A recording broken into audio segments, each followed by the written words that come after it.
Mirëpaqja me ju të dashur miq dhe ndjekës të këtij kanali. Sot është 1 prill, e njohur si dita ndërkombëtare e gënjeshtrave.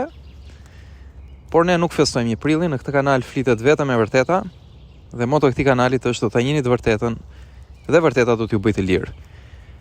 Dhe sot me që është data 1, është dhe seria e parë e këtij podcasti që shpresoj që me hirin e Zotit jetë në ndihmë për ju, për ata që interesojnë që të marrin të rejat kryesore nga ato që ndodh sot në botë, duke qenë se jetojmë në këto kohë të pazakonta, por të parashikuara në shkrimin e shenjtë, të profetizuara, dhe bashkë me lajmet të marrim dhe inkurajimin për këtë ditë, që si mund të shikojmë gjërat ndryshe, për të fituar forcë dhe paqe në këto ditë sfiduese. Dhe le të shohim lajmet kryesore sot. Pikërisht 1 prill data 2026 dhe fillon lajmi kryesor dhe më i nxehtë është konflikti Iran-Izrael-SBA, i cili në fakt ka hyrë në ditën e 32. Ka kaluar 1 muaj që ky konflikt ende zhvillohet dhe sipas lajmeve kemi pasur sulmet e fundit ku goditjet amerikano-izraelite ka goditur portin e Bandar Abbasit, pra në Iran, por gjithashtu edhe dron iranian, pra u kundër përgjigjen, duke goditur aeroportin e Kuvajtit. Pra lexojmë, gjithashtu kemi sulme izraelite në Beirut, 7 të vrarë, fatkeqësisht, dhe shpërthime në Teheran gjithashtu. Kërcënimet e Iranit vazhdojnë dhe garda revolucionare kërkon pra që të godasi, pra ka bërë të ditur që mund të godas kompaninë Apple, gjithashtu dhe kompaninë Google dhe Meta. Pra kërcënime serioze këto për rrjetin e teknologjisë botërore, pra i kuptojmë dhe këta ata kanë thënë që nëse vijojnë të vriten më tepër udhëheqës, pra të eliminojnë udhëheqës iranian, ata mund të godasin dhe të shkatrojnë këto korporata. Pra një rrezik që ka noset edhe për teknologjinë, për mjetet që ne përdorim, që tashmë jemi familiarizuar dhe na duken si normale, po ja që vijnë kora që mund të mos kemi edhe këto lidhje, pra teknologjike, mund mos kemi Google-in, mund mos kemi internetin. Pra jetojmë pikërisht në kora të pazakonshme. Ndërkohë në krau i SBA-s, presidenti Trump prononcohet se lufta mund të përfundojë në 2-3 javë, sipas tij, dhe sot pritet që ai të marrë një fjalim, pra të mbajë një fjalim kombëtar. Dhe unë gjithashtu dhe shumë të tjerë që flasin besimtar, lutemi dhe shpresojmë që kjo luftë të mbarojë. Qoftë në 2-3 javë, qoftë edhe më shpejt. Dash Zoti të mbarojë dhe të kemi shenja pozitive dhe si besimtar këtë duhet të shpresojmë, jo të mbajmë krahun e njërës palë ose palës tjetër. Pra Zoti në fjalën e tij na thërret duke thënë që lum paqebërësit, pra janë të bekuar paqebërësit. Sepse ata, thot ai, do të quhen bijtë e Perëndisë. Pra Zoti na ka thirrur në paqe. Pra kjo është kryesorja që vlen ta kujtojmë për ne besimtarët, po edhe për ata që nuk janë besimtar, mund të marrin parimet e Krishtera, pra parimet e Biblës, për të ditur që paqja është mbi të gjitha. Pra Perëndia është Perëndi i paqes. Madje edhe Ungjilli, lajmi i mirë që të krishterët besojnë, është pikërisht që Perëndia bëri paqe me ne me anë të Krishtit në kryq. Kështu që lutemi dhe shpresojmë që këto lajme të jenë inkurajuese, që për 2-3 javë realisht të zgjidhet ky konflikt e mos kemi përshkallëzime deri në goditje të gjithë infrastrukturës teknologjike të këtyre që janë kompanitë kryesore sot në botë që mundsojnë këtë shërbim me anë të cilit ne edhe komunikojmë. Ndërkohë kemi reagime në Europa, kryesisht nga Italia, nga Franca dhe Spanja, të cilat janë shprehur se do vijojnë të kufizojnë përdorimin e hapësirës ajrore për operacionet ushtarake amerikane. Pra mos të mbështesin Amerikën në operacione kundrejt Iranit nëpërmjet bazave të tyre. Dhe nuk e di si mund të tingëlloj kjo, por mund të jetë ndoshta edhe kjo një shenjë mirë, pra një kufizim i shëndetshëm për të mos përshkallëzuar luftën më tej, sepse të paktën si e shoh unë, si e mendoj unë personalisht me aq mundësi sa kam për të kuptuar gjeopolitikën, është që nëse shfrytëzohen këto baza, atëherë lufta mund të marrë dimensione globale.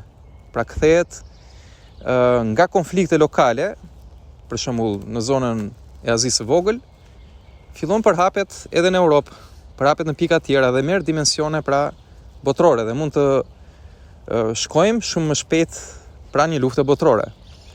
Kështu që dash Zoti të jetë dhe kjo një shenjë mirë që shtetet e tjera pra mos i shohim thjesht sikur ato refuzojnë Amerikën, pra nuk është kjo çështja. Çështja është që ato refuzojnë për ta zgjeruar të konflikt. Dhe kjo mund të ishte gjithashtu një diçka inkurajuese për ta parë si një zhvillim pozitiv dhe kështu shpresojmë.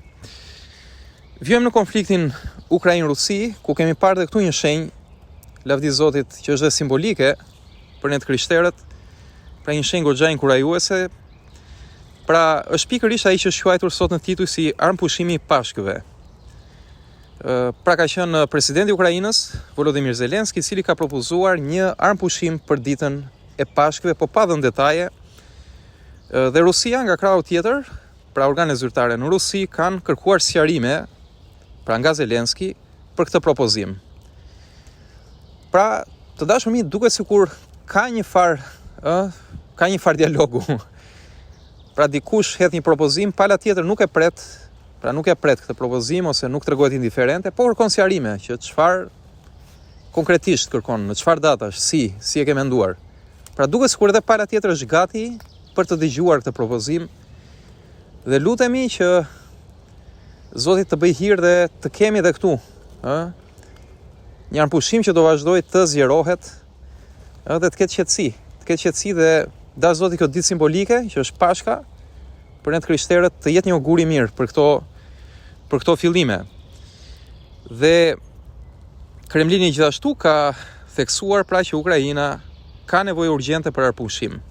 Dakor, një reagim i tyre, por besoj se të gjithë ka nevojë për një armpushim, pra jo vetëm Ukraina dhe shpresojmë që të vijojë më tej. Ndërkohë që priten sqarime për këtë ditë Pashkës, nga ana ruse kanë filluar sulmet, kanë vijuar më sakt në Ukrainën perëndimore dhe aty ka pasur alarme ajrore në të gjithë vendin. Ndërkohë që bisedtimet, negociatat e nisura më parë janë në pauzë për shkak të përqendrimit të SBA-s në konfliktin me Iranin. Pra kuptohet që konflikti me Iranin, siç e tham, ka kaluar një muaj, është përshkallëzuar dhe kjo ka sjellë dhe fokusimin e Amerikës, pra kohën dhe energjitë e saj më tepër në këtë konflikt, duke lënë disi në plan të dytë Ukrainën, por shohim këto sinjale pozitive, pra për armpushim. Ndërkohë presidenti i Amerikës prononsohet që brenda 2-3 javë mund ta përfundojmë këtë operacion. Ndërkohë Europa, pra shtetet kryesore europiane refuzojnë të marrin pjesë në përshkallëzim dhe shpresojmë miq që janë lajme të mira të gjitha këto. Ndërkohë kalojmë te ekonomia dhe ekonomia dominohet nga çmimet e naftës. Pra kemi rritje çmimesh në Emiratet e Bashkuara Arabe dhe në Jordani, për shkak të tensioneve në ngushticën e Ormuzit. Pra, forcat iraniane kanë bllokuar të ngushticë si kundërpërgjigje ndaj sulmeve të shkaktuara prej Amerikës dhe Iranit, dhe ata lënë aty të kalojnë vetëm anijet e ashtuajtura nga shtetet mike, për shembull nga Kina, nga Pakistani, nga Rusia e me radhë. Ndërsa për anijet e tjera që përkasin shteteve të tjera që janë aleancë me Amerikën dhe Iranin, ata kanë vendosur një tarif që është $2 milion për kalimin e anijeve. Por kjo kuptohet ka sjell bllokim të përkohshëm ose reduktim të kalimeve dhe pritet pikërisht rritja e çmimeve të energjisë, dhe ky është një lajm që vlen ta konsiderojmë sepse impakton direkt gjithë ekonominë botërore. Pra nëse rritet çmimi i kësaj energjie, rritet çmimi në fabrika, rritet çmimi në prodhimin e elektricitetit, të pjesëve të ndryshme, domethënë të çdo lloj industrie, të përpunimit e kështu me radhë. Çka do impaktojë direkt në rritjen e çmimeve në çdo fushë të jetës, dhe nëse vijon ende bllokimi i kësaj ngushtice, vlen të mendojmë që duhet të përgatitemi kudo që ndodhemi në çdo shtet të botës për rritje çmimesh. Pra kjo është ideja dhe kalojmë te bursa, pra tregjet e aksioneve. Nikeli ka pasur rritje çmimi për shembull 3.5% na thuhet në lajme. Dhe shumë minerale të tjera gjithashtu vijojnë të rriten në çmim, njësoj si çmimet e naftës. Ndërkohë në Britani, që është ndoshta epiqendra bankare, rriten çmimet e energjisë dhe transportit.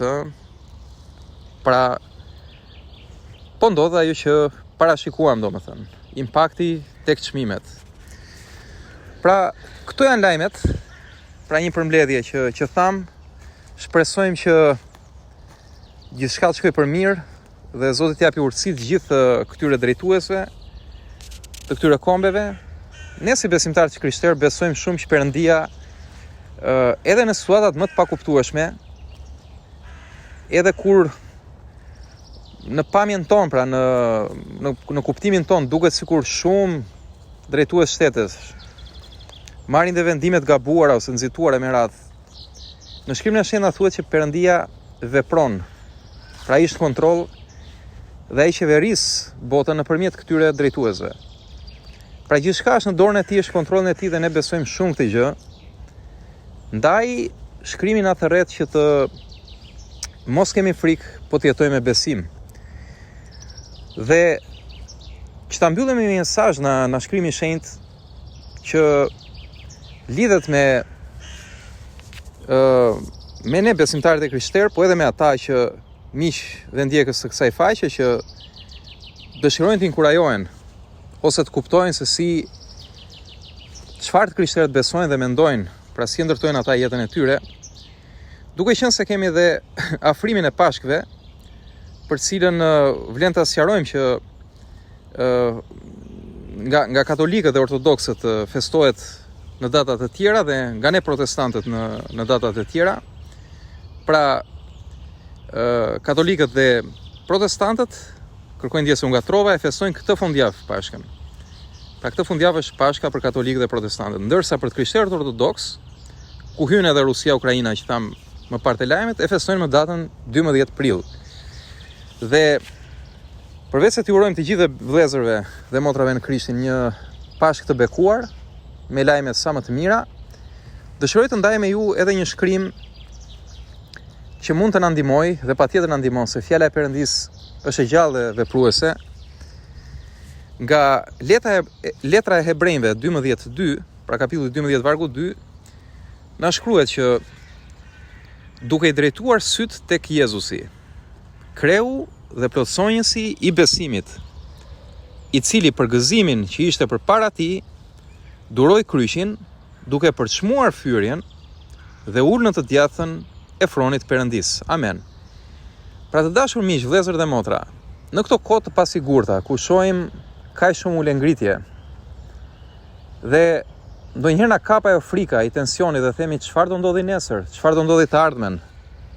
Po rriten çmimet, a do kem për të ngrënë, a do kem për të jetuar, ose a do jemi sigurt këtu ku banoj, apo a do kemi banesë, apo çfarë do bëhet me punën, apo me familjen, apo me gjithë jetën time në tërësi, çfarë më pret e ardhmja. Shkrimi i Shenjtë na thërret që sytë tona, dhe sipas urtësisë së Biblës, syri nuk është thjesht organi, pra këto le të themi rrumbullaket që kemi ne këtu në ball, por syri është një koncept më i thellë në Bibël. Është pikërisht sinonimi i portës së shpirtit. Pra çfarë lejojmë ne të fusim në zemrën tonë? Pra, ai informacion që marrim, ato mendime që formojmë nga ky informacion në mendjen tonë, kuptoj që pastaj na shkojnë në zemrën tonë. Prandaj Bibla simbolizon këtu syrin si portën e shpirtit. Dhe Shkrimi na thërret që sidomos në këto situata kur kemi pikërisht frikën, pasigurinë, stresin, ankthin, dhimbjen, thot drejtojeni syt tek Jezusi. Pra lërini të gjitha këto, ndaloni dhe hapjani zemrën Jezu Krishtit. Sepse ai është kreu, thot shkrimi, dhe plotësonjësi i besimit. Kujdes, jo vetëm për të krishterët. Të krishterët tashmë besojnë tek Jezusi. E dinë që ai është kreu dhe plotësonjësi i besimit. Për të krishterët vlen që mos friksohen, por të gjejnë qetësinë duke menduar çfarë Jezusi bëri për ta. Por edhe jo të krishterët. Mesazhi i fjalës së Zotit është i njëjtë për gjithë. Kreu dhe plotësonjësi i besimit është Jezusi. Është Jezusi. Shkrimi thotë që gjithçka është krijuar me anë të tij dhe për të. Ai është mbreti i lavdis. Dhe kur biri i Perëndis erdhi në tokë sipas gjithë profecive, në lindjen e mbinatyrshme, dhe jetën e shenjtë pa mëkat që jetojnë në tokë, ai na dha dhe shembullin që si ne mund ta jetojmë të jetë plot me besim, larg frikës, larg pasigurisë, duke na thënë patjetër që pa mua nuk bëni dot asgjë. Dhe është e vërtet. Pa besimin në Zot nuk bëjmë dot asgjë.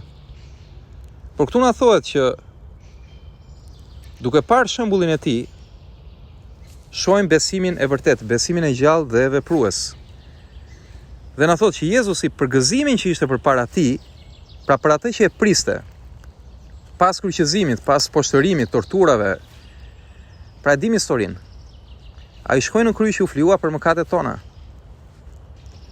Është plani i përgatitur i Perëndis, pikërisht flijimi i Jezusit për faljen e mëkateve tona. Dhe thotë që ai për këtë gëzim që e priste përpara tij, pra për ringjalljen dhe ngjitjen lart në qiell, për lëvdimin e tij, thotë që e duroi kryqin duke përçmuar fyrjen dhe ul në të djathën e fronit të Perëndis. Amen. Pra edhe ne, vëllezër dhe motra, që jemi besimtar dhe që realisht e besojmë ungjillin e Krishtit, për këtë jemi thirrur të kemi syt tek ai dhe të durojmë gjithçka, të pranojmë gjithçka, të pranojmë që kjo botë kështu është. Kështu është sepse është në mëkat. Ndryshe nuk do ishte kryqëzuar biri i Perëndis. Për çfarë u kryqëzuai? Për mëkatet tona. Dhe ne si njerëz vijojmë ende të jetojmë në mëkat. Edhe ne që jemi besimtar të rilindur, prap trupi jon mban mëkatin për brenda. Tani imagjinoni një botë që nuk e pranon Krishtin, një botë që nuk e beson në ungjillin. Imagjinoni sa i madh është mëkati, sa e madhe është errësira. Kështu që për sa kohë kjo botë do vazhdoj të dergjet në fuqinë e mëkatit, këto luftra, trazira, do vijojnë dhe mund edhe të përkeqësohen, siç po përkeqësohen. Donse lavdi Zotit pam lajme, disa sinjale që shpresojmë dhe lutemi për zhvillime të mira, për qetësi, për anëpushim. Por ama më kryesorja është që shpresa jonë si besimtar nuk është këtu në tokë. Shpresa jonë është përjetësia, është qielli, është qytetaria qiellore, siç thotë shkrimi. Më lejoni të ndaj një dëshmi të dashur miq. Vite më parë, madje mund të ketë qenë hera parë kur kam ardhur këtu në Rusi, ku banoj dhe sot, lavdi Zotit, kështu e deshi Perëndia. Kam takuar atëre një zotëri dhe ishte koha kur ishte kriza ekonomike dhe po fillonin të shfaqeshin këto luftrat. Rreth viteve 12, 13, 14, diçka e tillë. Dhe unë atë kohë nuk isha besimtar. Kisha atë besimin tim të pakët, besoja se ka një Zot aty, po se kush është ai, pse duhet ta di unë, e kështu me radhë.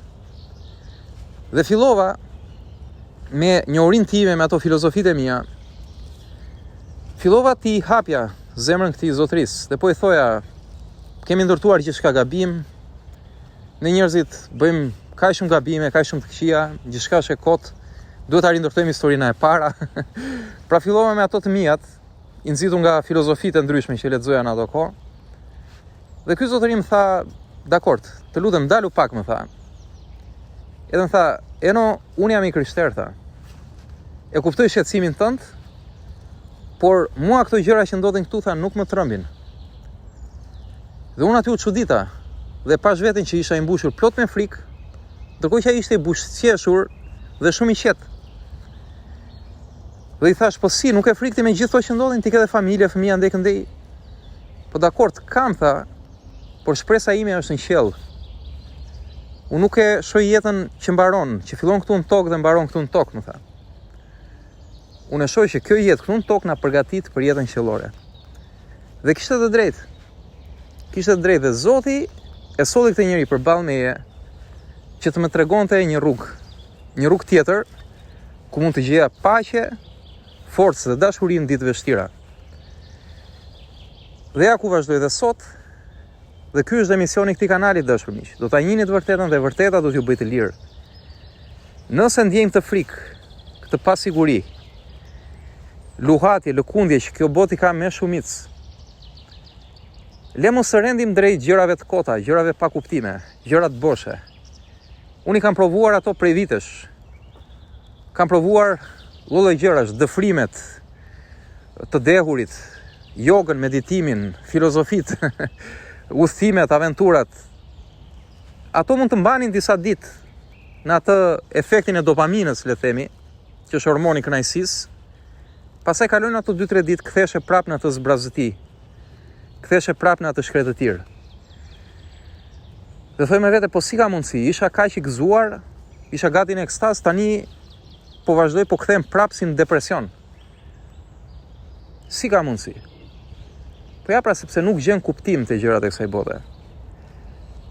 Bibla dhe jo më pak e më shumë, po njeriu më i zgjuar që ka ekzistuar në këtë tokë, kuptohet pas Krishtit, mbreti Salomon, që ka pasur urtësinë e Perëndis, ka thënë që gjithçka në këtë jetë është kotësi. Është kotësi e kotësive. Dhe ai ishte një njeri që ndërtoi kështjella, ndërtoi mbretëri, pasuri, parqe, domethënë kishte të gjitha gjërat që mund të ofronte kjo botë.